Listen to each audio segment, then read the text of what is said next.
찬양하게 찬양합니다. 예수 우리 왕이여. 예수 우리 왕이여, 이곳에 오소서. 보좌로 주여 임하사 찬양을 받아 주소서. 주님을 찬양하오니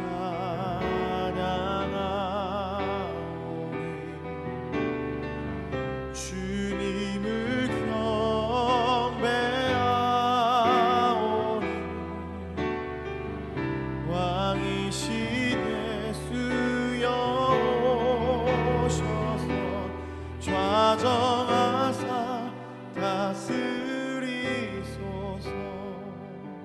예수 우리 왕이여, 예수 우리 왕이여, 이곳에 오소서. 좌로 주여 임하사 찬양을 받아 주소서. 주님을 찬양하오니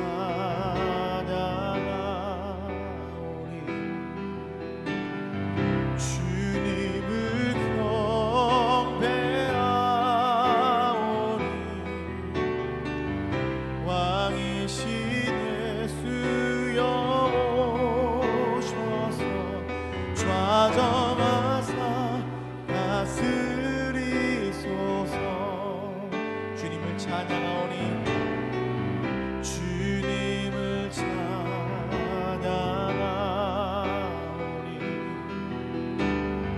주님을 경배하오니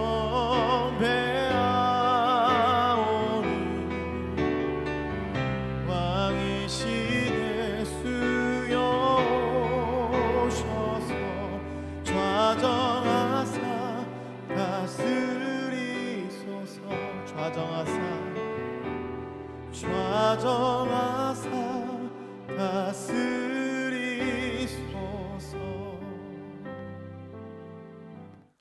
하나님의 이름을 찬양하고 여호와의 이름으로 우리가 소망을 삼게 해주시니 고맙습니다. 오늘도 우리에게 주어져 있는 새롭게 시작되어지는 하루를 주님의 은혜 안에서 찬송 속에서 기도 가운데 시작할 수 있게 도와주시고, 또한 한 해를 마감하는 연말 성탄의 귀한 날을 새벽을 꼭 소망하면서 더욱 우리에게 말씀으로 기도로 찬양으로 마무리할 수 있는 은혜를 허락하여 주옵소서. 오늘도 새벽을 깨우는 성도들의 기도를 기억하여 주시고 하나님의 위로와 은혜가 모든 가정마다 한 분 한 분마다 임하시는 것을 보게 하여 주옵소서. 예수님 이름으로 기도드립니다. 아멘. 자, 이제 우리 하나님 말씀 같이 보겠습니다. 베드로후서 2장 1절에서 3절, 8절에서 9절 읽도록 하겠습니다. 그러나 백성 가운데 또한 거짓 선지자들이 일어났었나니 이와 같이 너희 중에도 거짓 선생들이 있으리라. 그들은 멸망하게 할 이단을 가만히 끌어들여 자기들을 사신 주를 부인하고 임박한 멸망을 스스로 취하는 자들이라. 여럿이 그들의 호색하는 것을 따르리니 이로 말미암아 진리의 도가 비방을 받을 것이요 그들이 탐심으로써 지어낸 말을 가지고 너희로 이득을 삼으니 그들의 심판은 옛적부터 지체하지 아니하며 그들의 멸망은 잠들지 아니하니라.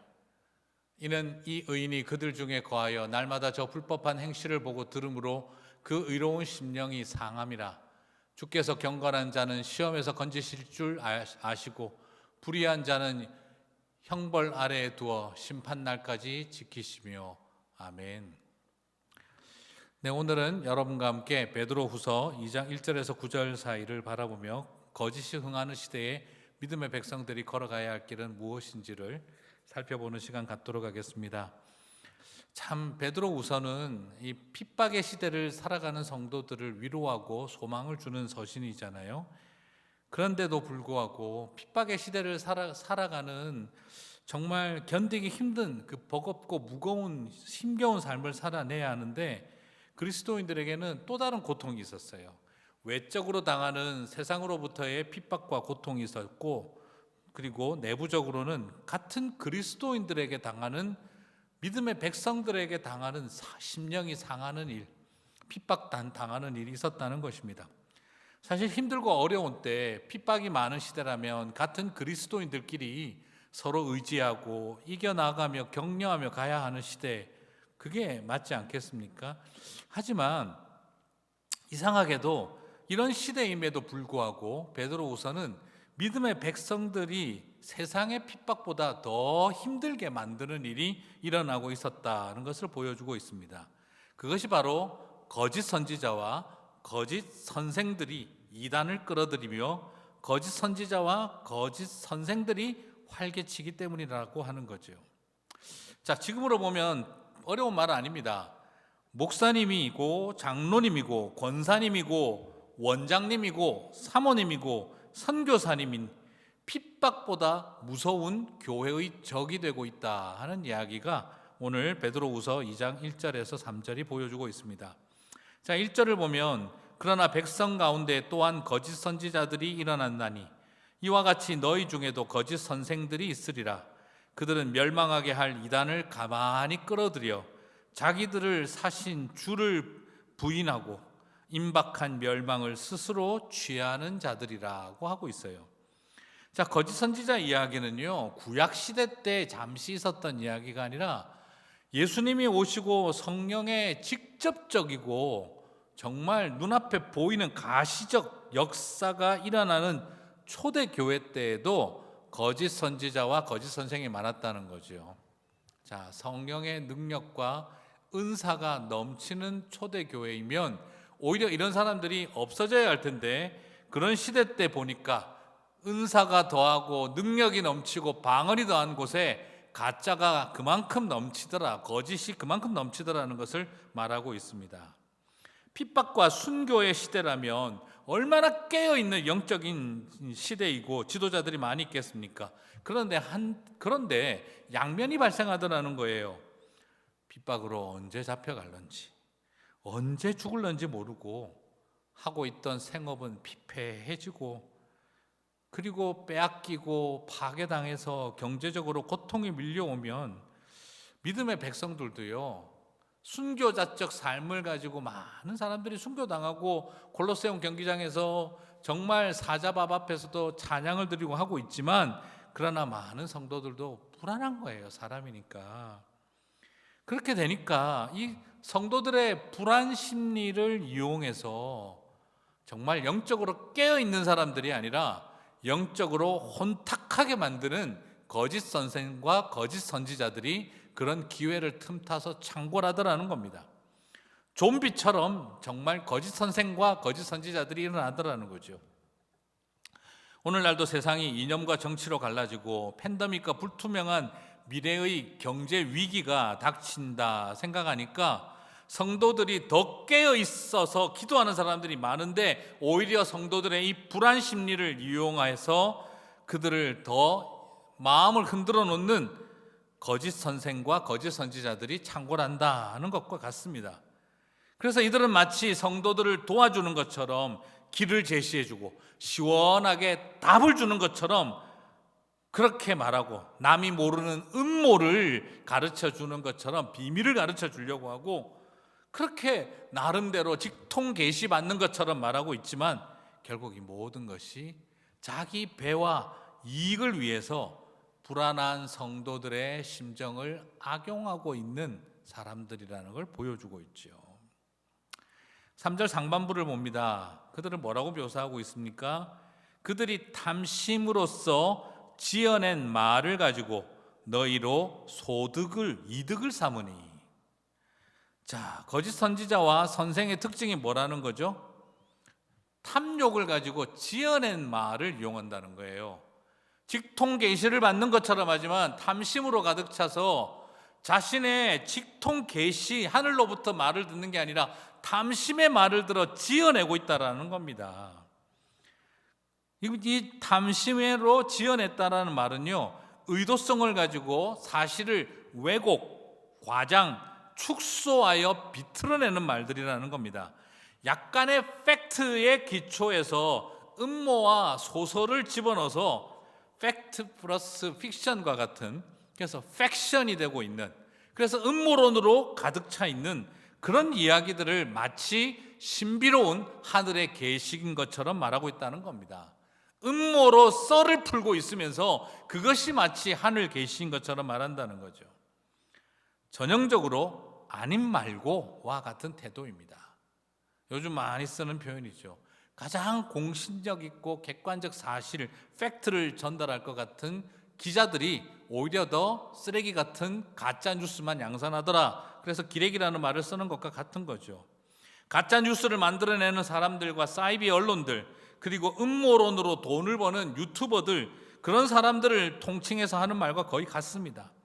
백신에 무슨 액체 칩이 들어있어서 나노봇이 있는데 에이즈 균도 일부 감염이 되어 있고 5G 통신망으로 그 백신 맞은 사람들의 나노봇을 조종해서 사람들을 미치거나 스스로 자신을 살상하게 만드는 그런 기능이 들어있으니 절대 백신 맞지 마라, 이런 이야기들을 열심히 카톡으로 퍼나르도록 하고 사람들을 혼미케 하는 사람들의 이야기가 오늘날 마치 베드로 후서에 자신들의 탐심으로 지어낸 말을 가지고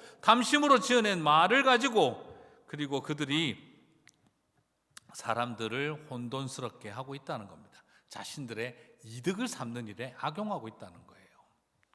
여기서 이들의 목표는 뭐냐? 그러면 왜 지어내는 말을 하느냐? 너희로 이득을 삼으니. 여기서 이 말이 무슨 말입니까? 너희들을 돈으로 본다, 이 말입니다. 불안하고 아프고 힘들고 하나님 앞에 고민하고 있는 사람들을 음모론을 흘리면서 지어낸 말들을 가지고 성도들 보기를 돈 보듯이 한다, 이 말입니다. 이득으로 삼고 있다는 거죠. 체포당하고 순교의 길을 가고 투옥당하고 가지고 있던 땅과 사업 다 빼앗기고 그러면서도 하나님 바라보고 살아가는 사람들, 하지만 사람이니까 마음의 불안 심리를 가지고 있는 그분들을 이용해서 자신들의 배를 채우고 이익을 챙길 수단으로만 보고 있다는 겁니다. 핍박의 시대에 서로 의지해야 하는데 같은 그리스도인들을, 같은 영적인 지도자들, 거짓인지 진정한 하나님의 종인지를 구별해야 한다는 것이 참 우리를 아프게 합니다. 목회자로서 저도 가만히 보고 있으면 화가 막 나고 속이 뒤집어집니다. 얼마나 힘든 사람들인데 저런 성도들을 저렇게 자신들의 이익으로 삼는 수가 있을까? 아들이 교통사고로 뇌를 다쳐서 어린아이처럼 된 부모님들이, 남편이 투병 속에서 돌아가며 마지막으로 생명보험 하나 남겨주고 가서 자식들과 살아보려고 애쓰는 사람들, 부모가 소 팔고 땅 팔아 희망을 걸고 대학 보내고 유학 보내놓은 그렇게 몸부림치며 공부하는 젊은이들, 이런 가슴에 사연을 가진 사람들에게 무슨 하늘의 비밀 풀어다 주는 것처럼 하며 영혼을 노략질하고 그 힘없고 고통받는 사람들의 머리에 티끌 같은 것들마저도 탐하는 이런 탐욕스러운 현실로 가득 차 있는 이 거짓 교사들, 거짓 선지자들이 있습니다. 가장 친구가 되는 것처럼, 위로자가 되어줄 것처럼 마지막 남아있는 피마저 빨아먹는 그들의 모습을 보면 이게 흡혈귀인지 흡돈귀들인지 헷갈리는 때가 있습니다. 그냥 돈귀신들이 되어버리고 있는 듯한 모습이 들 때가 있습니다. 하나님의 이름 팔아가지고 말입니다. 문제는 이들이 돈만 취하지 않는다는 거지요. 거짓 선생과 거짓 선지자들이 하는 더 무서운 일은요, 자기들만으로는 힘이 부족하니까 이단들을 끌어들이는 겁니다.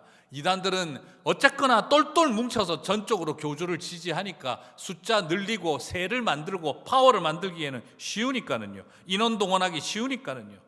그래서 거짓 선생과 거짓 선지자들이 하는 무서운 그 다음의 일은 이단들을 끌어들입니다. 1절을 보니까 그렇게 설명하고 있죠. 그러나 백성 가운데 또한 거짓 선지자들이 일어났었나니, 이와 같이 너희 중에도 거짓 선생들이 있으리라. 그들은 멸망하게 할 이단을 가만히 끌어들여 자기들을 사신 주를 부인하고 임박한 멸망을 스스로 취하는 자들이라.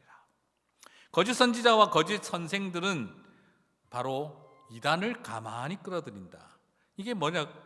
영어로는 introduce secretly, 비밀스럽게 사람들에게 소개해주고 비밀스럽게 한편으로 받아들인다는 거예요. 비밀스럽게 한편을 만든다는 거죠. 교회와 성도들에게 이단을 비밀리에 소개하고 받아들이게 하고, 그리고 이단들을 거짓 선생들과 거짓 교사들이 비밀스럽게 한편으로 만들어가고 있다는 겁니다. 그리고 나서 하는 일은 뭐겠습니까? 진실한 복음의 종, 하나님의 종들을 끊임없이 폄하하고 그들을 공격하고 참된 복음을 전하는 자들을 핍박하는 것이죠. 여러분 늘 보지 않습니까? 사도 바울이 계속 말한 것이 무엇입니까?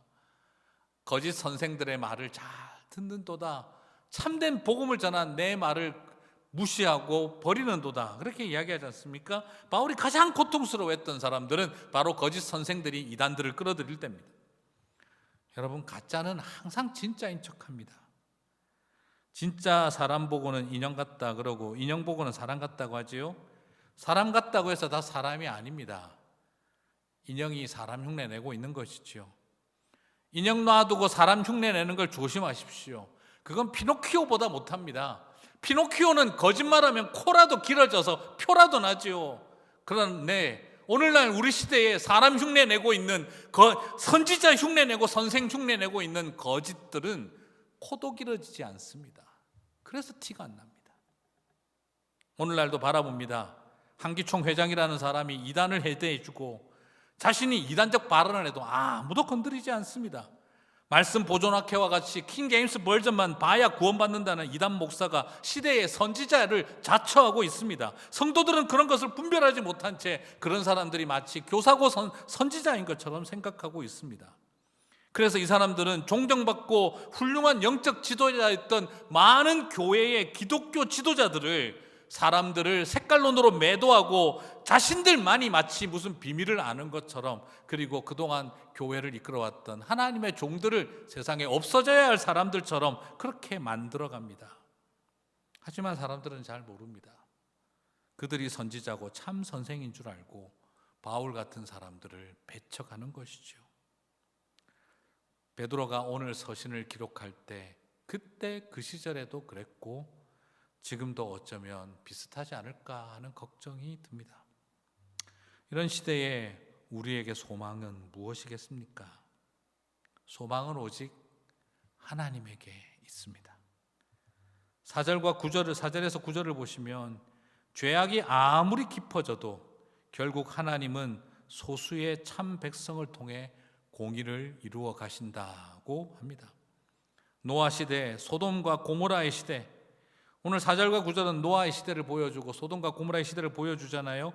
공통점이 무엇입니까? 노아 시대나 소돔과 고모라의 시대는요, 죄악이 한없이 깊어지고 참 하나님의 사람은 정말 한 가정밖에 되어지지 않고 룻밖에 남지 않던 그런 시대였음을 우리는 보게 되어집니다.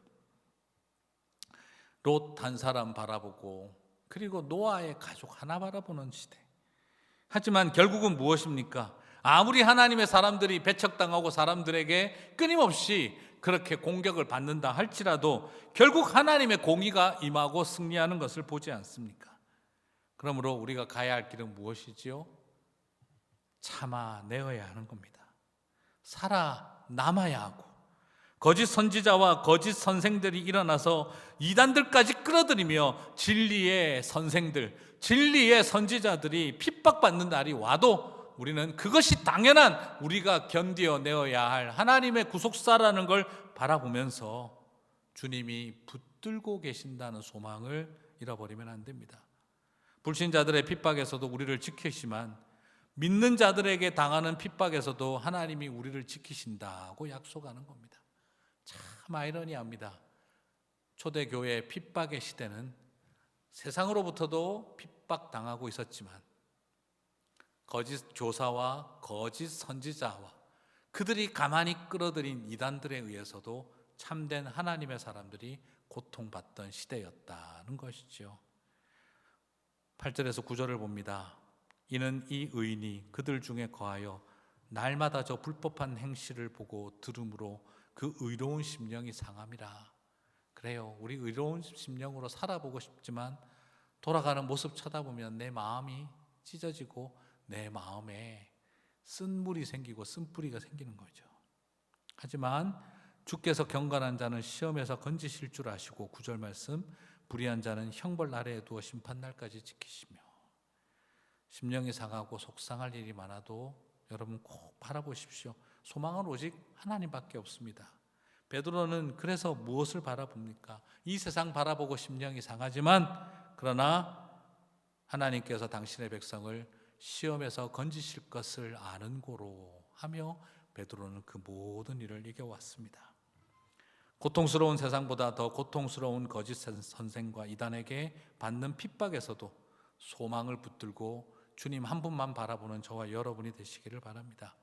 세상이 변하고 달라지고 믿음의 백성들마저 그 길을 떠나고 있을 때 더욱 주님만이 온전한 소망임을 고백하며 나아가는 저와 여러분 되시기를 주님의 이름으로 축복합니다. 오늘 주신 말씀 붙들고 다 함께 한 목소리로 기도하도록 하겠습니다. 악이 흥하는 것처럼 보이는 시대라도 본질을 붙들고 복음에 전착한 삶이 되게 하옵소서. 세상에게 심령이 상할 때라도 오직 소망은 하나님 한 분이심을 고백하는 저희들 되게 해주시고 믿음의 백성들이 서로를 격려하고 이겨나가게 해주십시오. 우리 같이 한번 다 함께 한 목소리로 기도하며 나아가도록 하겠습니다. 기도하시겠습니다.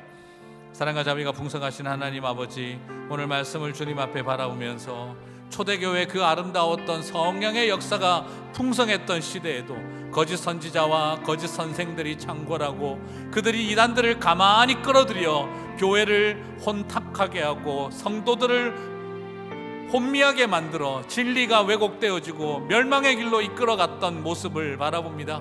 악한 시대도 아니고 핍박으로 살아있는 핍박 중에 살아있는 성도들, 순교의 길을 걸어가는 성도들이 많은 그때에도 여전히 거짓 선생들이 그렇게 창궐하였음을 바라보며 우리의 마음이 이 땅 가운데 절망하지 않고 주님만 바라보는 눈을 갖게 해주시고 주님의 음성만 듣는 귀를 열어주시고 주님의 마음으로 이 땅 가운데 살아낼 수 있도록 주님 도와주시기를 소망합니다. 오늘도 주님 앞에 엎드리겠사오니 우리의 심령과 우리의 마음을 붙잡아 주셔서 하늘의 위로와 은혜로 우리를 붙들어 주시고 오 주님, 주님만이 소망임을 고백하는 저희들 다 되게 하여 주시옵소서. 이 시대가 가까워 주여 우리를 불쌍히 주시옵소서. 계속해서 기도하겠습니다. 환우들을 위해서 기도하겠습니다. 항암 치료를 받고 있는 우리 성도님들을 위해서 김경미 권사님 담낭암으로 지금 한국에서 투병 중에 있습니다. 살아가는 또 어머니를 위해서 기도하는 아들의 기도를 기억하여 주십시오. 그리고 황여수 자매님 계속되는 키모테라피와 또 방사선 치료를 받고 있습니다. 주님께서 승리케 힘주시고 함께해 주시고 기도 제목 위에 함께 하옵소서. 그리고 코비드-19으로 지금 어려움을 겪고 있는 성도들이 많이 있습니다. 우리 최은진 집사님, 제리사 집사님, 그리고 또한 여러 가지 어려움을 당하고 있는 성도들 많이 있는데 주님께서 함께해 주시고 지켜주시기를 위해서 다 함께 한 목소리로 성도들을 위해서 기도하고 각자 개인 기도의 시간 갖도록 하겠습니다. 기도하시겠습니다. 하나님 아버지, 이 시간 우리의 기도를 기억하여 주시고 환우들을 위한 기도 위에 주님의 긍휼과 주님의 은혜와 주님의 위로가 가득할 수 있도록 도와주시옵소서. 아버지 하나님, 코비드-19으로 인하여 어려움을 겪고 있는 우리 최현진 집사님, 제리사 집사님을 기억하여 주시고 그리고 또한 아버지 하나님, 많은 성도님들이 어려운 가운데 있습니다. 아버지, 감당하기 어려운 싸움들 속에 아버지 기도의 제목으로 다 나누지는 못하지만 또한 어려운 싸움 속에 있는 성도들을 기억하여 주시고 붙들어 주시고 우리 하나님의 위로와 지키심과 돌보심으로 아버지 하나님 함께하여 주시옵소서. 그리고 또한 항암 치료를 받고 있는 우리 김경미 권사님을 붙잡아 주시고 사랑하는 아버지 하나님, 아들의 기도 위에 주님께서 함께하여 주시며 주님의 위로와 주님의 회복이 다시 한번 그곳에서 시작되어질 수 수 있도록 도와주시옵소서. 우리 왕효수 자매님의 아버지 하나님 항암 치료의 과정을 주님께서 기억하여 주시고 하늘의 치유와 하늘의 위로와 하늘의 평강이 함께하여 주시며 주의 크신 은혜와 능력이 그 가정 가운데, 그 치료받는 모든 가정 가운데 함께하여 주시옵소서. 오늘 이 아침 새벽을 깨우며 기도하는 성도들의 기도 위에 주님 함께하여 주시옵소서. 주님을 찬양합니다. 주님을 찬양합니다.